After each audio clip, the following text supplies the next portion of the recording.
लोकसभा चुनाव से पहले कांग्रेस में फिर मची है भगदड़। जबलपुर के बाद रीवा महापौर के बीजेपी में जाने की जोरों पर है चर्चा। विधानसभा चुनाव की हार से कांग्रेसियों में छाई है हताशा। रीवा महापौर की प्रदेश से लेकर केंद्र तक हो रही है चर्चा। क्या वाकई कांग्रेस छोड़ बीजेपी में शामिल होंगे रीवा महापौर? आखिर क्यों चर्चाओं में है रीवा महापौर अजय मिश्रा बाबा? देखिए खास रिपोर्ट।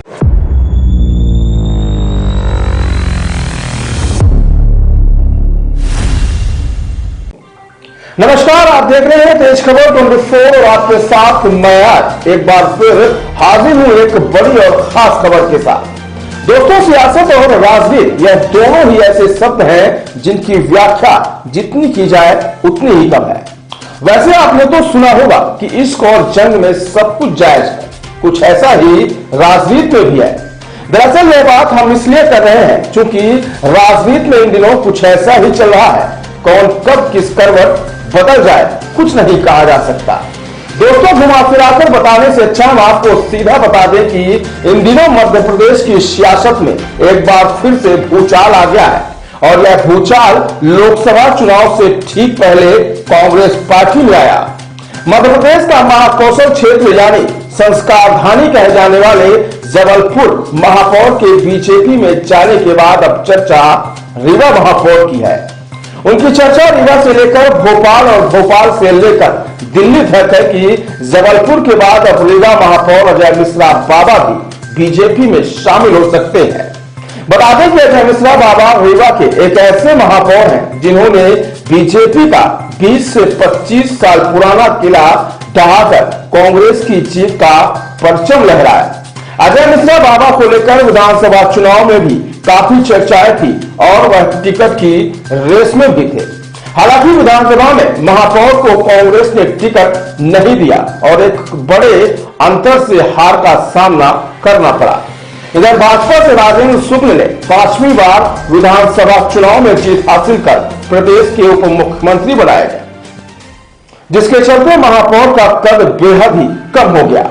विधानसभा चुनाव से पहले जिस तरह से महापौर एक्टिव नजर आते थे, अब वह विधानसभा चुनाव के बाद बेहद ही कम हो गई है। इतना ही नहीं, कांग्रेस की शहर सरकार के 2 पार्षद भी कांग्रेस छोड़ चुके हैं और कई पार्षद भाजपा के संपर्क में है। ऐसे में माना जा रहा है कि भाजपा अपनी बहुमत सिद्ध कर शहर सरकार भी गिरा सकती है। इस तरह की तमाम समस्याओं से जूझ रही कांग्रेस में शहर के मुखिया महापौर को लेकर अब कांग्रेस छोड़ बीजेपी में जाने के कयास लगाए जा रहे हैं। तो आगे चलते हैं और जानते हैं बीजेपी में जाने की अटकलों को लेकर क्या कहते हैं महापौर अजय मिश्रा बाबा। जबलपुर में महापौर का बीजेपी का हो जाना, इसके बाद बड़ी अटकलें हैं रीवा के महापौर का बीजेपी में शामिल होने की, क्या कहना है आपके?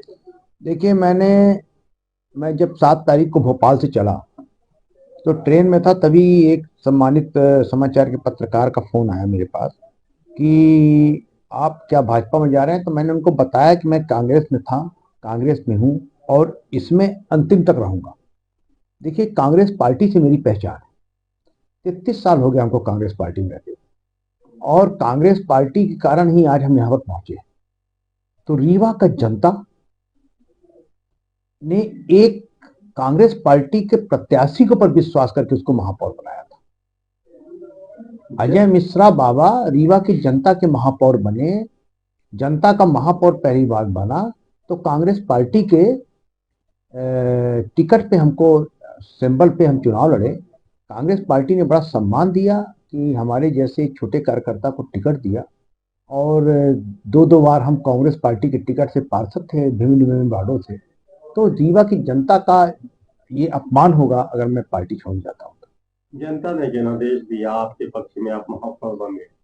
नगर निगम में कोई भी कार्य आप करते हैं तो उस पर अंगा लगाया जाता है। अध्यक्ष आपके पक्ष में नहीं है, कमिश्नर आपके पक्ष में नहीं है और हर काम मनमानी तौर पर चल रहा, तो जनता कितना भला हो? देखिए, अध्यक्ष का तो कोई रोल ही नहीं होता।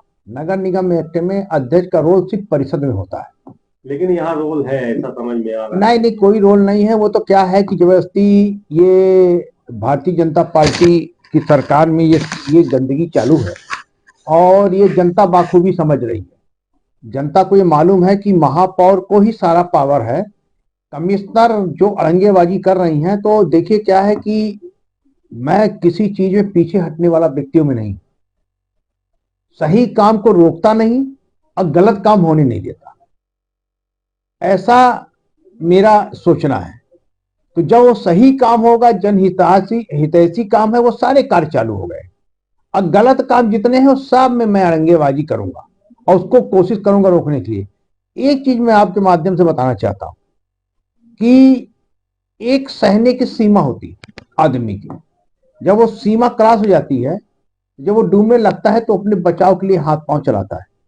तो मैं ये बताना चाहता हूं कि अभी न्यायालय है और न्यायालय में सारी चीजों को मैं ले जाकर पिटीशन फाइल करूंगा और उसमें सारे जितने लोगों को मैंने पत्र लिखा है सबको पार्टी बनाऊंगा।